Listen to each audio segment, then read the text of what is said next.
केवळ महाराष्ट्रातलाच नाही तर जगभरातल्या शिवप्रेमींना छत्रपती शिवरायांच्या जन्मोत्सवाच्या छत्रपती होते म्हणून आम्ही आहोत। छत्रपतींनी आम्हाला आत्माभिमान दिला, आत्मतेज दिलं। छत्रपती शिवाजी महाराजांनी आम्हाला समतेचा संदेश दिला। 18 पगड जातींना एकत्रित करून ज्या स्वराज्याची त्यांनी स्थापना केली त्या स्वराज्यातून एकतेचा संदेश त्यांनी आम्हाला दिला। राज्यकारभार कसा चालवला पाहिजे हे छत्रपती शिवाजी महाराजांनी आम्हाला शिकवलं। वनसंवर्धन जलसंवर्धन कसं केलं पाहिजे हे महाराजांनी आम्हाला शिकवलं। कर प्रणाली कशी असली पाहिजे हे महाराजांनी आम्हाला शिकवलं। यासोबत सुरक्षा कशी ठेवली पाहिजे, समुद्री सुरक्षा कशी ठेवली पाहिजे हे महाराजांनी आम्हाला शिकवलं। आणि या सगळ्या आज्ञावलींचं पालन करत असताना पहिल्यांदा मराठी भाषेला राजभाषेचा दर्जा हा छत्रपती शिवाजी महाराजांनी दिला आणि फारसी भाषेचे शब्द वगळून सगळ्या आज्ञावली मराठी भाषेत करण्याचं काम छत्रपती शिवाजी महाराजांनी आम्हाला दिलं।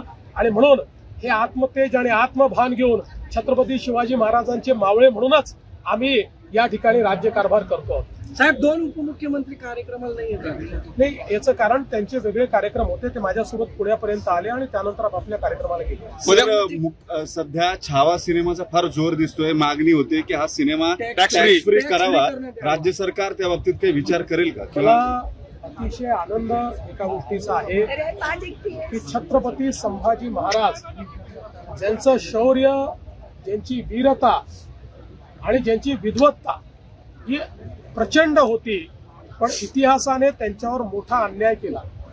अशा छत्रपती संभाजी महाराज की ज्यांच्याबद्दल देश धर्म पर मिटने वाला शेर शिवा का छावा था, महापराक्रमी परम प्रतापी एकही शंभू राजा था, अशा प्रकारचं ज्यांच्याबद्दल म्हटलं गेलं त्यांच्यावर अतिशय चांगला, आणि मी स्वतः अजून बघायचं आहे पण मला ज्या ज्या लोकांनी बघितलं त्यांनी सांगितलं की इतिहासाशी कुठलीही प्रतारणा न करता ऐतिहासिक अशा प्रकारचा हा सिनेमा तयार झालेला आहे।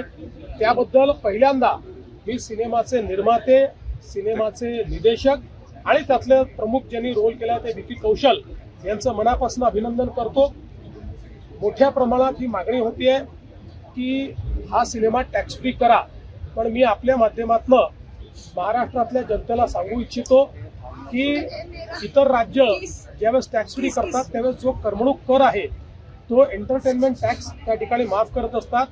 महाराष्ट्राने 2017 सालीच निर्णय घेतला आणि महाराष्ट्रामध्ये करमणूक कर हा आपण नेहमी करता रद्द केलेला आहे, त्यामुळे आपल्याकडे करमणूक कर नाही आणि म्हणून अशा प्रकारची माफी देण्याकरता तो करच आपल्याकडे नाहीये। तथापि या चित्रपटाच्या प्रमोशन करता किंवा छत्रपती शंभूराजांचा इतिहास हा प्रत्येक व्यक्तीपर्यंत पोहोचण्याकरता आम्हाला अधिक काय चांगलं करता येईल याचा प्रयत्न आम्ही निश्चितपणे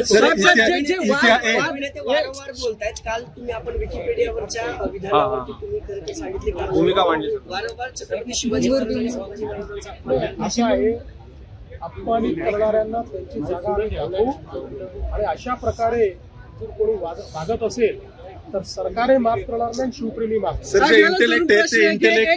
एक समिती इतिहास अभ्यासकांची तयार करून हे वादविवाद थांबवतो यासाठी काही प्रयत्न केले जाणार आहेत? सर, त्याला जोडून प्रश्न आहे, मी एक तुम्हाला सांगतो, वादविवाद तेव्हा संपू शकतात ज्यावेळी त्याला राजकीय किनार नसेल। सर, ज्याला राजकीय किनार असते ते वादविवाद कधीच संपू शकत नाहीत।